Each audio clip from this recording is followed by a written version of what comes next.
Shalom, selamat pagi adik-adik, semangat pagi.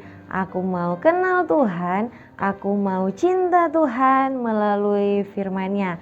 Nah, adik-adik bersyukur di tahun yang baru ini kembali lagi kita bisa renungan bersama di dalam renungan harian sekolah minggu GKTB. Nah, adik-adik langsung berharap di tahun yang baru adik-adik pun semakin hari semakin mengasihi Tuhan dengan rajin membaca Alkitab, tekun merenungkan firman Tuhan, rajin berdoa. Nah, adik-adik sebelum kita merenungkan firman Tuhan, mari kita berdoa. Tuhan Yesus yang baik, kami bersyukur di pagi hari ini kami boleh bangun. Dan Tuhan, di pagi hari ini kami akan membaca serta merenungkan firman Tuhan. Tuhan Yesus tolong kami supaya kami bisa mengerti, memahami, dan biarlah kiranya kami dimampukan oleh Tuhan untuk melakukannya di dalam kehidupan kami. Terima kasih Tuhan Yesus, kami berdoa. Amin. Nah, adik-adik yang dikasihi oleh Tuhan kita Yesus Kristus, pada tahun lalu ketika kita dalam renungan harian, kita sudah membahas bagaimana kehidupan Samuel sebagai orang yang melayani di rumah Tuhan. Nah, adik-adik, selama dia melayani di rumah Tuhan, dia melakukan apa yang benar di hadapan Tuhan. Dia melakukan semua pelayanannya dengan baik dan itu menyenangkan hati Tuhan. Tetapi sayangnya adik-adik, di dalam selanjutnya kita melihat bahwa dua orang anak Samuel ini melakukan hal yang tidak benar di hadapan Tuhan. Padahal Samuel di dalam kehidupannya dia sudah memberikan teladan yang baik dalam melayani Tuhan, tetapi tidak dengan anak-anaknya. Anak-anaknya melakukan hal yang jahat di mata Tuhan. Mereka mengambil laba di dalam pelayanan mereka, mengambil keuntungan secara pribadi, dan hal ini tidak menyenangkan hati Tuhan. Dan adik-adik, di dalam bagian itu bangsa Israel tidak senang melihat hal itu. Bangsa Israel meminta kepada Samuel untuk supaya mereka ada raja. Karena apa? Karena anak-anaknya Samuel ini tidak melakukan hal yang baik di dalam pelayanan mereka. Nah, adik-adik, mari kita buka Alkitab kita di dalam 1 Samuel pasal yang ke-8 ayat yang ke-7.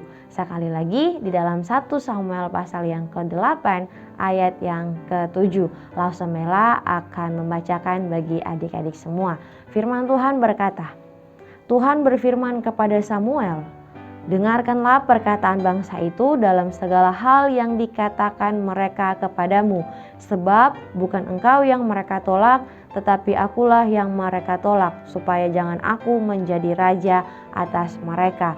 Nah, adik-adik yang dikasihi oleh Tuhan Yesus Kristus, ketika bangsa Israel meminta kepada Samuel, memohon kepada Samuel untuk adanya seorang raja di tengah-tengah mereka, nah, Samuel tidak mengambil keputusan secara cepat atau dia tidak mengambil keputusan yang salah, tetapi Samuel dengan hikmatnya dia berdoa kepada Tuhan, menyerahkan semuanya kepada Tuhan, dan Tuhan menjawab Samuel bahwa bukan Samuel yang mereka tolak, tetapi Tuhanlah yang mereka tolak. Nah, adik-adik, di balik permintaan bangsa Israel untuk adanya seorang raja di tengah-tengah mereka, karena pada waktu itu mereka melihat bangsa-bangsa lain itu mempunyai seorang raja, adik-adik, tetapi mereka lihat bahwa mereka itu tidak punya raja.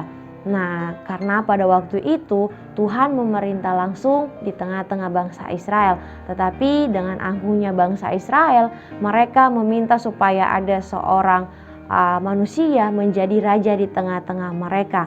Nah, adik-adik yang dikasihi oleh Tuhan Yesus Kristus, ternyata bangsa Israel dalam permintaannya mereka itu punya niat terpendam.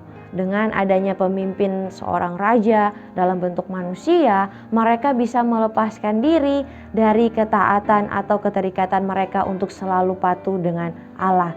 Nah, ternyata adik-adik, permintaan mereka ini adalah permintaan yang salah. Mereka memilih untuk adanya seorang raja di tengah-tengah mereka, seorang raja untuk memerintah mereka dengan tujuan supaya mereka itu bisa tidak taat kepada Tuhan.